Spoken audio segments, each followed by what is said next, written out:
हरि ओम अन्तः प्रविश्य मम वाचमिमां प्रसूप्तां सञ्जीवयत्यखिलशक्तिधर स्वधाम्ना न्यस्तहस्तचरणश्रवणत्वगादीन् प्राणन्नमो भगवते पुरुषाय तुभ्यम्।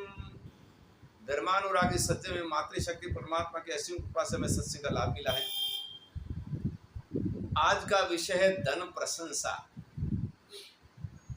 धन, यहाँ चार पुरुषार्थ में एक पुरुषार्थ है जिसको संस्कृत में अर्थ कहते हैं। अर्थ के बिना चलता नहीं है, तो वो भी नीति से युक्त होना चाहिए। ईमानदारी से जो कमाया हुआ है धन को ही धन अच्छा माना गया है। तो आज इसके लिए हमारी संक्षिप्त व्याख्यानमाला में कुछ थोड़े श्लोक लिए हैं, मुख्य। तो सर्वप्रथम श्लोक नंबर 316 और सीरियल नंबर 1428 शुक्ल यजुर्वेद के अंदर कहते हैं, ईशावास्यमिदं सर्वं यत्किंच जगत्यां जगत् येन त्यक्तेन भुञ्जिथा मा घृतः कस्यचिद्धनम्। ईशावास्य इदं सर्वम, संपूर्ण जगत के अंदर परमात्मा व्याप्त है। परमात्मा से मत्त परंतरम नान्यत किंचित अस्ति धनंजय। हे अर्जुन, मेरे से भिन्न कोई चीज नहीं है। वैसे परमात्मा सर्वव्याप्त है। तो इसीलिए कहते हैं कि तेन त्यक्तेन भुंजिथा। यहाँ पर विषय का उपभोग हमारा जीवन के लिए प्राण प्रश्न के लिए करना है। प्राण प्रश्न इसको कहते हैं कि जिसके बिना हमारा जीवन शक्य न हो, इसको कहते हैं प्राण प्रश्न। जैसे कल हमारा तृतीया का व्रत था। मैं 27 साल से 1996 से मैं उपवास में लगा हूँ। 52 साल की उम्र तक हमने निर्जल उपवास भी किए। अभी पानी वाला उपवास करता हूँ। कल हमें जुखाम के असर होने से पानी वाला उपवास नहीं हो पाया। इसके बदले में हमने गाढ़ा लिया, थोड़ा चाय भी लिया। अब ये तो ठीक है, इसके साथ औषधि भी लेना था। आगे वाला उपवास के अंदर हम केवल पानी पे रहेंगे। तो यहाँ पर पदार्थ जो हमें प्रारब्ध के अनुसार प्राप्त हैं, ये पदार्थों का हम हमारी प्राण प्रश्न आवश्यकता का अनुसार ही इसका उपभोग करें, विषयासक्त न बने। विषय के अंदर आसक्त रहकर हमारी जीवन जरूरियात के लिए हम इसका इस्तेमाल करें और इसका उपभोग करें। क्योंकि भर्तृहरि जी महाराज ने भी कहा है कि भोगे रोग भयम, अधिक भोगों के अंदर रोग का भय रहा हुआ है। और साथ साथ आसक्ति रहित होकर विषयों का हमारे जो खान पान इत्यादि पदार्थों का सेवन करें और दूसरे के धन की कभी भी इच्छा न करें। माँ घृत कस्यचित् धनम। दूसरे का धन कितना भी हो, हमारे किस्मत के अनुसार हमारी कमाई से जो हमें प्राप्त हुआ है इसमें संतुष्ट रहे। दूसरे का धन की इच्छा कभी भी हम न करें। पराया धन को कभी लेने की इच्छा न करें। ये प्रकार से हमें यहाँ पर धन की और इसके उपभोग की रीति बताई। श्लोक नंबर 317 सीरियल नंबर 1431। वयो वृद्धास्तपो वृद्धा ये च वृद्धा बहुश्रुतः सर्वे ते धनवृद्धस्य द्वारे तिष्ठन्ति किंकरः। स्कंद पुराण के अंदर कहते हैं वयोवृद्धा। वयोवृद्ध इसको कहते हैं कि जो अवस्था में वृद्ध है। जो व्यक्ति जिस व्यक्ति से उम्र में बड़ा हो वो वयोवृद्ध कहा जाता है। तपोवृद्ध तपस्वी महात्मा है, वो तपोवृद्ध है। विद्वान विद्या वृद्ध है, ज्ञान वृद्ध है। और ज्ञान वृद्ध, अवस्था वृद्ध, तपोवृद्ध, विद्या वृद्ध, ऐसे सभी प्रकार से जो बड़े हैं वो सारे वृद्ध धन के लिए धनवान जो है, जैसे बिरला है, अंबानी है, और वो धन भी सत्य कार्य के लिए ही जाते हैं उनके पास में, अपना व्यक्तिगत स्वार्थ के लिए नहीं। जैसे पाठशाला चलाना है, फिर वहाँ पर गौशालाओं के अंदर गौओं की सेवा करना है, कोई जगह में अन्न क्षेत्र खोलना है, या कोई हाई स्कूल कॉलेज का निर्माण करना है, ऐसी जगह में वहाँ धन की आवश्यकता होने पर वहाँ वो वृद्ध, तपोवृद्ध, ज्ञान वृद्ध, अवस्था वृद्ध, आश्रम वृद्ध, विद्या वृद्ध, सारे बड़े बड़े लोग जो अधिक धन द्वार वाला होता है, इसके द्वार पे जाकर धन की याचना करते हैं। और ऐसे पुण्यात्मा लोगों के पास जैसे धन ज्यादा आता है तो वो दान भी ज्यादा करते हैं। दानवीरों में उनका नंबर है। और ऐसे दानवीर और धनवान हमें देश के लिए बहुत लाभदायक है। और दूसरी बात ये भी है कि ऐसे धनवानों के धंधे में, फैक्ट्री इत्यादि में जो धंधा करने पर टैक्स भी सरकार को बहुत मिलता है, जिनके द्वारा सरकार भी चलती है।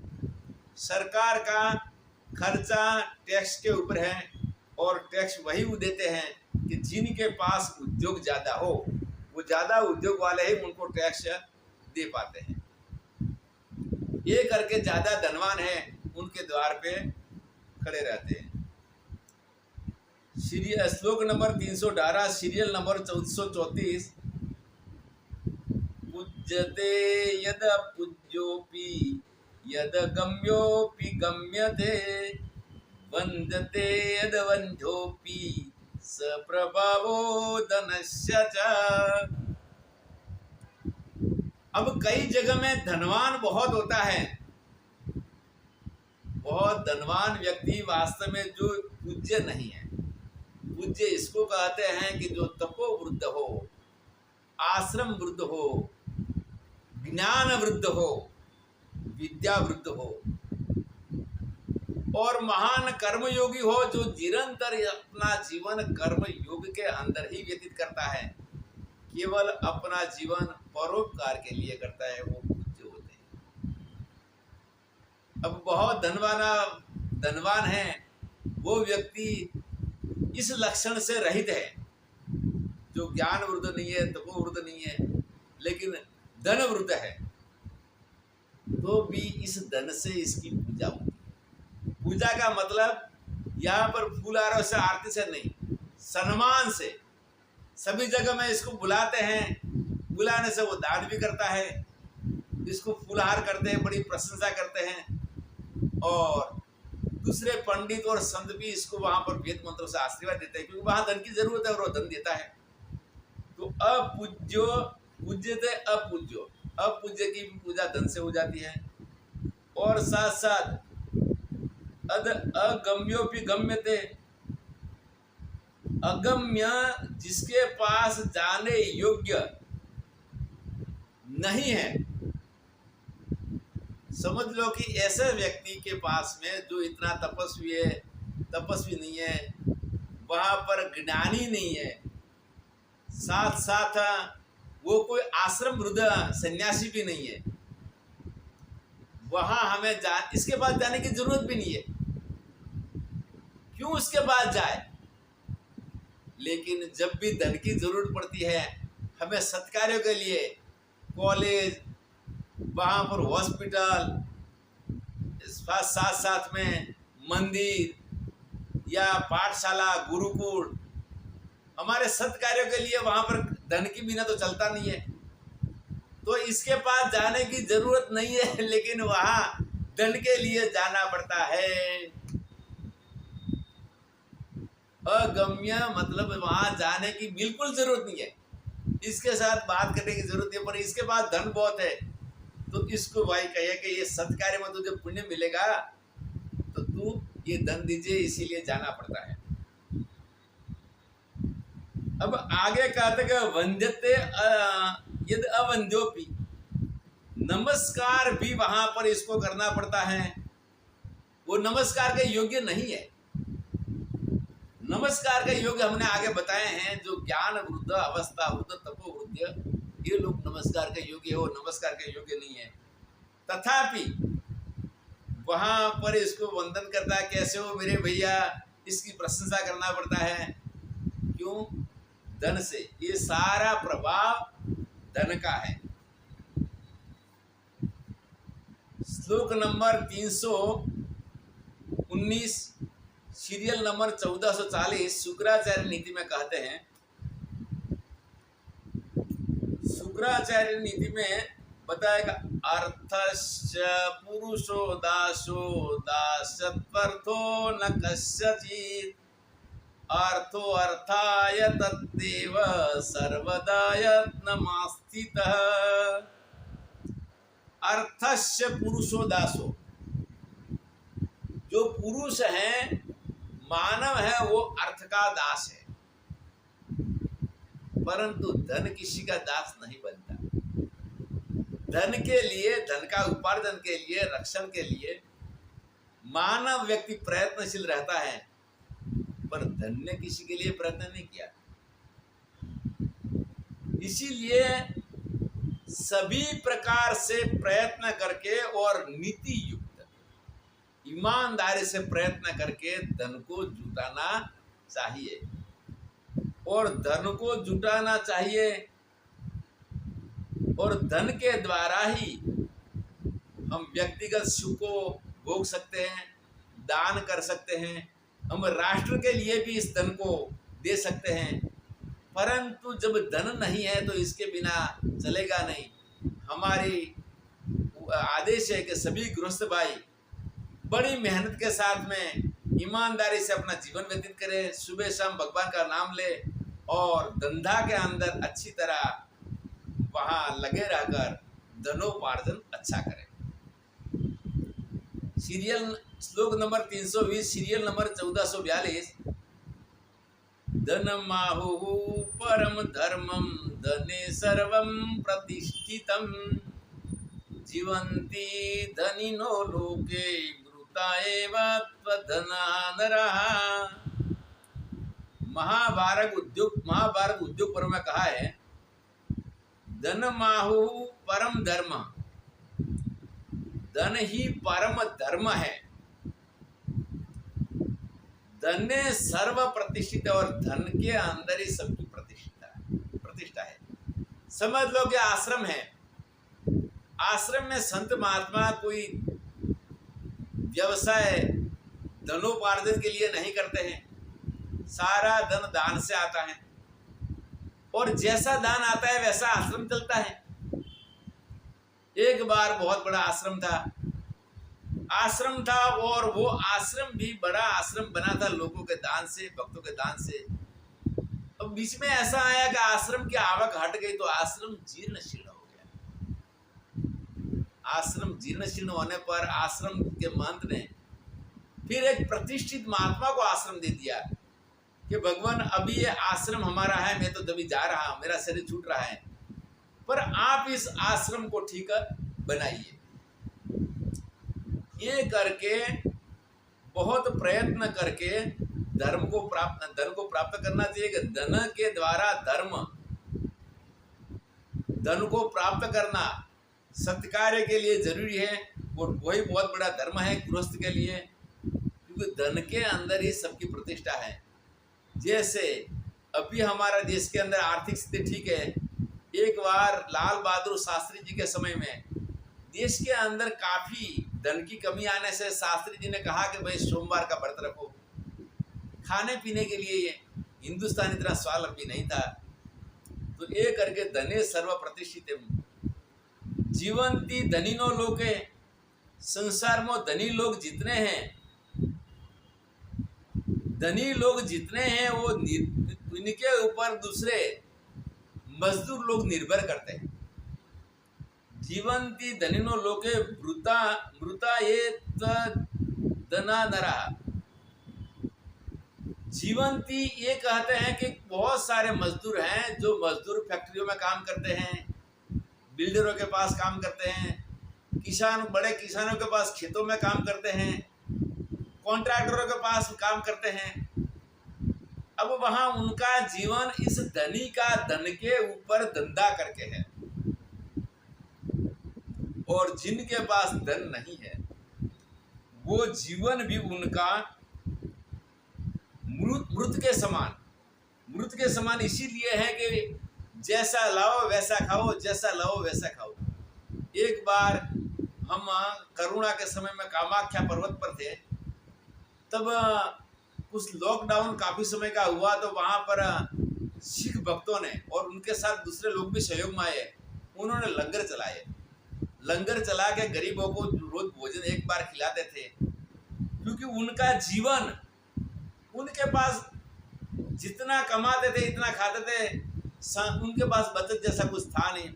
तो ये करके वहां पर जीवन थी धनिनो लोके, मजदूर धनी के धन के ऊपर जीते हैं, और दूसरे जो हैं जिनके पास धन नहीं है वो मृत के समान है। ये लोग के अंदर जीवन भी उनको मरण के रूपी है, वो सुखपूर्वक जीवन नहीं व्यतीत कर सकते हैं। उनके जीवन में बहुत कष्ट आता है, सर्दी, गर्मी, बारिश, और कई बार कई गरीबों को वहाँ भोजन के बिना उपवास भी हो जाता है। ऐसे भी मिले हैं बहुत साल पहले। श्लोक नंबर 321, सीरियल नंबर 1440। धनी भोगान् समाप्नोति, धनी सर्वं च गच्छति, विपुला च तथा कीर्तिर्गुणान् नानाविधानपि। धनी भोगान् समाप्नोति, धनी पुरुष ये लोक के अंदर भी सुख पूर्वक अपनी आवश्यकता की पूरी करके इसका उपभोग कर सकते। भोग का मतलब जरूरियात, जो जिसके पास बहुत सारे धनी हैं उनके कार में एसी है, बंगला में एसी है, उनकी ऑफिसों में एसी है, लगातार एसी में रहते हैं। तो धनी भोगान समाप्त होती है, ऐसे धनी लोग इस लोक के अंदर अच्छे भोग को प्राप्त कर सकते हैं, अच्छा भोजन कर सकते हैं, और पुण्य दान के द्वारा धनी लोग ही स्वर्ग को जाते हैं। धनी स्वर्गम च गच्छति, विपुला च तथा कीर्ति, और बहुत अतुल कीर्ति, क्योंकि दान करने वाले की प्रशंसा सभी करते हैं, उनकी अपार कीर्ति मिलती है। धन के बिना तो कोई काम होता ही नहीं है। विपुला च तथा कीर्ति गुणा नाना विधानिपि, और इसके साथ नाना अनेक प्रकार के गुण भी उनको प्राप्त होता है, क्योंकि स्वावलंबी व्यक्ति को कभी भी अपनी आजीविका के लिए वहाँ पर कभी कुमार्ग को खोजने की जरूरत नहीं पड़ती। अपनी आजीविका के लिए कभी ये नहीं सोचता है कि मैं कोई वहाँ पर 2 नंबर का धंधा या छल कपट करके मैं कोई धंधा करूं, ऐसा नहीं सोचता। ये करके बहुत सारे सद्गुण भी धनवान लोगों में, और धन भी हो और पुण्यवान भी हो, धनवान हो, भक्ति वाला हो और दानी हो, इसमें सारे गुण भी आ जाते हैं। श्लोक नंबर 322, सीरियल नंबर 1447। अर्थिभ्यो हि विवृद्धेभ्यः संवृद्धेभ्यस्ततस्तः क्रियाः सर्वा प्रवर्तन्ते पर्वतेभ्यः इवापगाः। अर्थेभ्यो हि विवृद्धेभ्यः, इधर उधर का मतलब अनेक जगह में धंधा का विकास करके जो जुट कर धन को खूब बढ़ाता है, इस धंधे संसार की सभी क्रियाएं पर्वतों से नदियों की तरह चली आती है, क्योंकि धनवान व्यक्ति के पास में कई प्रकार के लोग उनकी सुविधा के लिए अलग अलग प्रकार की इंफॉर्मेशन मतलब सुझाव लेके आ जाते हैं कि इसके अंदर इतना सुख है, ऐसी चीजें। तो धनी लोगों के पास फोन से या रूबरू में भी आ जाते हैं। जैसे नदी पर्वत से निकलती है लेकिन समुद्र की और पर्वत से नीचे उतर के समुद्र की ओर अपने आप चली जाती है, वैसे धनवान लोगों के पास में कोई धंधा के लिए तो कोई अपने व्यापार के लिए, सभी लोग वैसे उनके पास आते हैं। श्लोक नंबर 323 सीरियल नंबर 1452 महाभारत शांति पर्व में कहते हैं, अधनम दुर्बलम प्राहुर्धनेन बलवान भवेत्, सर्वं धनवता प्राप्यम सर्वं तरति शोकवान। महाभारत शांति पर्व में कहते हैं, अधनम दुर्बलम प्राहु, जो निर्धन और गरीब है इसको लोग दुर्बल कहते हैं, और धनवान होता है इसको बलवान कहते हैं, क्योंकि इसके पास धन के द्वारा सुविधा और साथ साथ दान इत्यादि करने की इसके पास शक्ति है। तो निर्धन ही दुर्बल है और धनवान बलवान है। तो सर्व धनवता प्राप्यम, यहाँ पर धनवान सब कुछ प्राप्त कर सकता है। धनवान तीर्थ यात्रा कर सकता है, दान कर सकता है, साथ साथ लोगों को वहाँ पर अच्छे अच्छे कार्य के लिए प्रवृत्त करने के लिए, कोई अच्छी शिक्षा के लिए शिक्षण या गुरुकुल भी खोल सकता है। तो सर्वम धनवता प्राप्यम, धन से ही सारा कार्य होता है। और सर्वम तरति शोकवान, इसी प्रकार से जो धन प्राप्त करता है उसके खजाने से सब कष्ट पार हो जाता है। वो धन से अपने जीवन के अंदर व्यवहार जीवन में कभी कष्ट का अनुभव नहीं करता, और भक्ति भी कर सकता है। अनुष्ठान करने के लिए जाना है दूर में, साधना भजन के लिए धन सर्वत्र जरूरी है। तो वैसे धनवान लोगों की इस धन की यहाँ पर ये प्रशंसा किया है। और धनवान एक नंबर से कमाया हुआ और छल कपट से कमाया हुआ धन ही सुख देता है, क्योंकि इसके पीछे कोई विवाद नहीं होता। हाँ, अगर वहाँ छल कपट से बे नंबर से कोई धन प्राप्त किया हो तो इसमें कई विवाद हो सकते हैं। श्लोक नंबर 324 और सीरियल नंबर 1467 गणेश मध्य पुराण में कहते हैं, त्यजन्ति मित्राणि धनेर्विहीनं पुत्राश्च दाराश्च स्वजनाश्च तमर्थवन्तं पुनराश्रयन्ति अर्थो हि लोके पुरुषस्य बंधुः।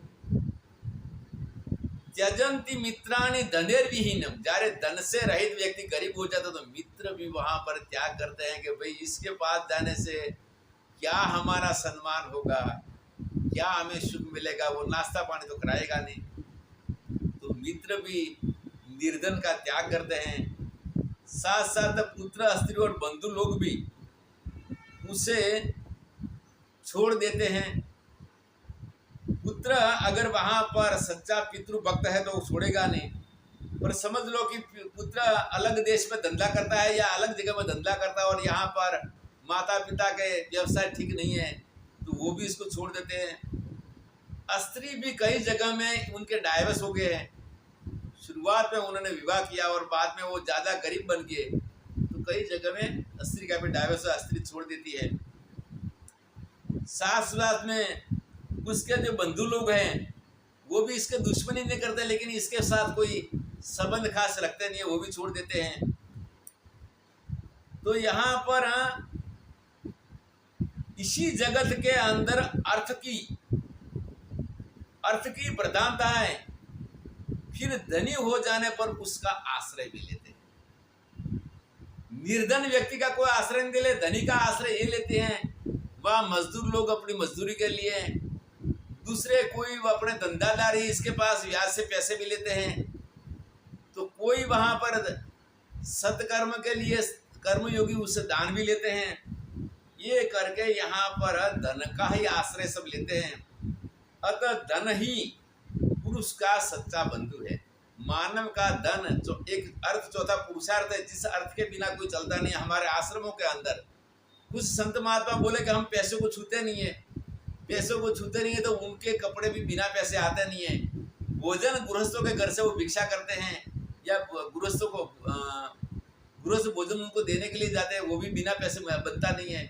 इसीलिए पृथ्वी के अंदर सारे मानव के लिए अर्थ एक प्रधान वस्तु है, और अर्थ ही वास्तव के अंदर बहुत बड़ा बंधु है। अब अर्थ के अंदर नुकसान क्या है?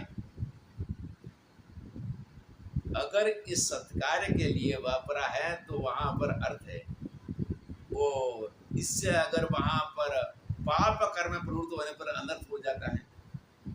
तो इसका दोष केवल एक ही श्लोक में हम बताएंगे। श्लोक नंबर 325, सीरियल नंबर 1479। द्रव्येण जायते कामः, क्रोधो द्रव्येण जायते, द्रव्येण जायते लोभो, मोहो द्रव्येण जायते। द्रव्य धन के द्वारा कामना, काम वासना उत्पन्न होती है, और धन के द्वारा क्रोध भी उत्पन्न होता है। कभी धनवान व्यक्ति के सामने कोई भी व्यक्ति थोड़ा सा कटुवाणी बोले या नुकसान पहुंचाए, तो इसके प्रति वो भी अपना धन का उपयोग से इसको नुकसान करने के लिए भी तैयार हो जाता है।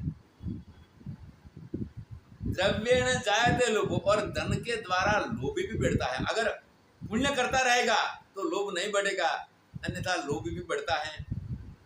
और साथ साथ लोभ के साथ मोह भी बनता है, क्योंकि शरीर छोड़ के तो एक दिन जाना ही है।